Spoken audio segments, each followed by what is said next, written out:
Hello दोस्तों, आप सभी का स्वागत है मेरे यूट्यूब चैनल अंकित स्टडी मटेरियल में। हम आज प्रेजेंट टेंस के चौथे भाग को पढ़ेंगे। तो हमने प्रेजेंट टेंस के 3 भागों को पढ़ लिया था, चौथा भाग स्टार्ट करते हैं आज। तो चलिए शुरू करते हैं।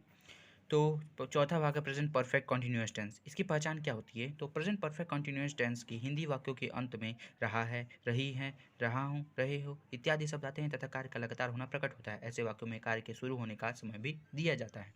तो आगे चलते हैं। आगे है कि अफर्मेटिव सेंटेंस का जो हमारा प्रकार है सेंटेंस का, उसमें उसमें हेल्पिंग वर्ब इसमें कौन कौन से होते हैं? तो हैव बीन और हैज़ बीन हेल्पिंग वर्ब लगते हैं। और वर्ब की फॉर्म तो वर्ब की फर्स्ट फॉर्म प्लस आईएनजी। नियम: इस काल के वाक्यों का अनुवाद करते समय सिंगुलर सब्जेक्ट एक वचन करता है ही सी इट के आदि के साथ हैज़ बीन लगाकर वर्ब की प्रथम फॉर्म प्लस आईएनजी का प्रयोग करते हैं। और प्लूरल सब्जेक्ट बहुवचन करता है आई वी यू दे आदि के साथ हैव बीन लगाकर वर्ब की प्रथम अवस्था में आईएनजी का प्रयोग करते हैं। दूसरा नियम है कि पॉइंट ऑफ टाइम अर्थात निश्चित समय के लिए सिंस का तथा अनिश्चित समय के लिए फॉर का प्रयोग करते हैं। स्ट्रक्चर में सब्जेक्ट प्लस हैज़ है plus been plus first form of the verb plus ING plus predicate. Example में चलते हैं। तो उमा 4 घंटे से सो रही है, तो Uma has been sleeping for 4 hours. चूँकि यहाँ पे 4 आवर्स है अर्थात अनिश्चित समय, इसीलिए फॉर का प्रयोग किया गया है। मैं सुबह से पढ़ रहा हूँ, तो I have been reading since morning. माता जी बहुत देर से खाना बना रही हैं, तो mother has been cooking food for a long time. वह 1 बजे से तुम्हारी प्रतीक्षा कर रहा है, तो he has been waiting for your sins 1 o'clock। वे कई वर्ष से यहाँ रह रहे हैं, they have been living for many years. Negative sentence हमारा है स्ट्रक्चर। निगेटिव सेंटेंस का जो हमारा स्ट्रक्चर है, सब्जेक्ट प्लस हैज है plus not plus been plus first form of the verb plus ING plus predicate. अनुवाद का नियम है कि प्रेजेंट परफेक्ट कंटिन्यूअस टेंस के नेगेटिव सेंटेंस का अनुवाद करते समय हैज़ हैव और बीन के बीच नॉट का प्रयोग करते हैं। हैज़ हैव का प्रयोग सब्जेक्ट के अनुसार किया जाता है। इस काल के वाक्यों में क्रिया की फर्स्ट फॉर्म प्लस आईएनजी का प्रयोग किया जाता है। निश्चित समय के लिए सिंस तथा अनिश्चित समय के लिए फॉर का प्रयोग किया जाता है। तो एग्जाम्पल देखते हैं। तो तुम्हारे भाई 2 घंटे से नहीं रो रहा है, तो your brother has not been weeping for 2 hours. धोबी 1 बजे से कपड़े नहीं धो रहा है, तो the washerman has not been washing our cloth since 1 o'clock।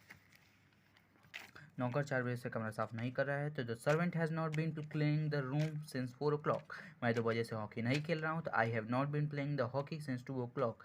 माली पौधों को सुबह से पानी नहीं दे रहा है, तो the gardener has not been watering the plant since morning. फिर हम आते हैं इंट्रोगेटिव सेंटेंस पे। तो इंट्रोगेटिव सेंटेंस का जो हमारा स्ट्रक्चर है कि 2 स्ट्रक्चर होते हैं, चूँकि हमने बताया था कि पहला होता है कि यदि वाक्य का प्रारंभ क्या से हो तो उसके लिए हैज़ है plus subject plus been plus first form of the verb plus ING plus subject plus question mark.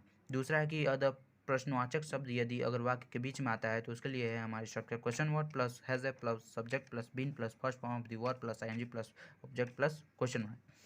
नियम जो हमारा कि यदि प्रश्नवाचक वाक्य के प्रारंभ में क्या शब्द आता है, तो इसका अंग्रेजी अनुवाद नहीं किया जाता है, केवल हैज़ या हैव को ही कर्ता के अनुसार वाक्य के प्रारंभ में लगाया जाता है। इसके पश्चात करता है के been plus first form of the verb plus ING क्रिया की प्रथम अवस्था प्लस आईएनजी का प्रयोग करते हैं।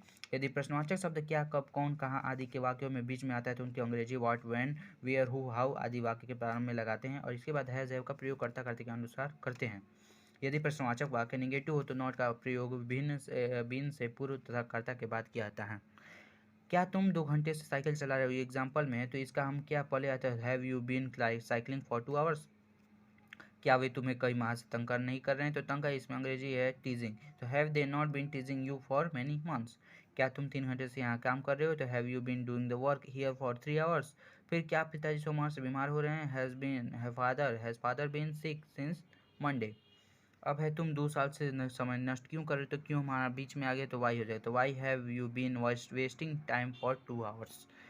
2 ईयर्स यानी 2 साल से, तो why have you been wasting time for 2 years यानी तुम 2 साल से समय नष्ट क्यों कर रहे हो? तो इसका ये अंग्रेजी हुआ।